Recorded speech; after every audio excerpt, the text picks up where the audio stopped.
Dead body कल गाजीपुर के कालीबाग कब्रिस्तान में सुपुर्द खाक किया जाएगा। कल सुपुर्द खाक किए जाएंगे मुख्तार अंसारी। गाजीपुर के आसपास के इलाके में धारा 144 नाफिज कर दी गई है, तो वहीं सोशल मीडिया पर भी खास नजर रखी जा रही है। इंतजामिया अलर्ट मोड पर है। छावनी में तब्दील कर दिया गया है गाजीपुर का अहमदाबाद का पूरा इलाका। तो वहीं आपको बताते चलें, मुख्तार अंसारी का जज्द खाकी ले जाया जा रहा है गाजीपुर। बांदा से गाजीपुर के रास्ते में फिलहाल जज्द खाकी है और देर रात तक बताया जा रहा है कि गाजीपुर पहुंच जाएगी डेड बॉडी और कल गाजीपुर के कालीबाग कब्रिस्तान में सुपुर्द खाक किया जाएगा। कहा जा रहा है कि आबाई घर नहीं ले जाया जाएगा मुख्तार अंसारी की डेड बॉडी, सीधे कब्रिस्तान ले जाई जाएगी और वहां कल सुबह सुपुर्द खाक कर दिया जाएगा मुख्तार अंसारी को। गाजीपुर के आसपास के इलाके में धारा 144 नाफिज कर दी गई है, तो वहीं छावनी में तब्दील कर दिया गया है इलाका। सोशल मीडिया पर भी पैनी नजर रखी जा रही है। इंतजामिया अलर्ट मोड पर है और किसी भी तरह की कोई अफवाह ना फैले, इसको लेकर भी ध्यान रखा जा रहा है। ज्यादा जानकारी हासिल करते हैं हमारे नुमाइंदे सैयद मुबशिर इस वक्त हमारे साथ मौजूद हैं। मुबशिर, आपसे जानना चाहेंगे क्या कुछ माहौल देखने को मिल रहा है, कब तक पहुंचेगी मुख्तार अंसारी की डेड बॉडी?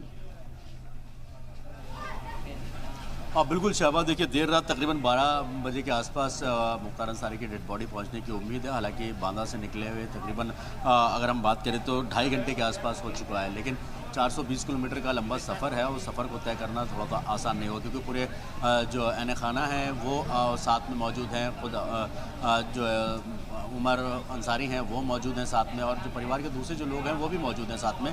बाकी पुलिस का पूरा एक अमला है जो लेकर आ रहे हैं। तकरीबन 26 गाड़ियों का जो एक काफिला है वो निकला है प्रयागराज के रास्ते होता हुआ गाजीपुर पहुंचेगा। लेकिन अभी की जो तस्वीरें हैं मैं आपको तस्वीरें दिखाता हूँ। अपने कैमरा पर्सन महमूद से कहूँगा कि एक बार दिखाने की कोशिश। पुलिस का भारी बंदोबस्त है, चप्पे चप्पे पुलिस है। हालांकि कुछ समाजवादी पार्टी के कुछ नेताओं का आना शुरू हुआ है। अभी देर शाम कुछ विधायक हैं जो अभी आए हैं। आप सामने गाड़ियां देख सकते हैं, जो नेता हैं वो आए हैं। और अफजाल अंसारी के जो घर है वहाँ पर कई सारे कई लोग बैठे हैं, कई नेता के मुलाकात कर रहे हैं। बताया जा रहा है कि कल सुबह सीधा जब देर रात जब डेड बॉडी यहाँ पहुँचेगी तो घर लेके आएंगे। घर लेने आने के बाद तकरीबन 10 बजे, अभी जब हमारी बात हुई मनु अंसारी से, विधायक मनु अंसारी से, तो उन्होंने कहा कि 10 बजे जो है उनको सुपुर्द खाक किया जाएगा। और साफ तौर पर है कि जिस तरीके से लेट नाइट आने के उस वक्त कब्रिस्तान में मिट्टी नहीं दी जाती, ऐसा कहा जा रहा था, जिसकी वजह से सुबह का पहले खबर ये आई थी कि फजर के बाद उनको दफनाया जाएगा। लेकिन अब जो मनु अंसारी से जब हमारी कुछ देर पहले, कुछ लम्हे पहले ही हमारी जब बात हुई, उन्होंने कहा कि 10 बजे सुपुर्द खाक किया जाएगा। तब तक और अहन खाना जो भी हैं वो भी पहुंच जाएंगे और जितने रिश्तेदार नातेदार हैं वो भी अमूमन आम लोग पहुंच और सभी लोग पहुंच चुके हैं, लेकिन कुछ लोग अभी बाकी हैं, तो उनका भी इंतज़ार है और तब तक वो भी पहुंच जाएंगे। तो ये साफ तौर पर है कि जिस तरीके से बांदा से जब एम्बुलेंस के जरिए डेड बॉडी को लेकर निकली है, पूरा काफिला निकला है, देर रात तक पहुँचने की उम्मीद है। और उसके बाद कल 10 बजे सुपुर्द खाक किया जाएगा।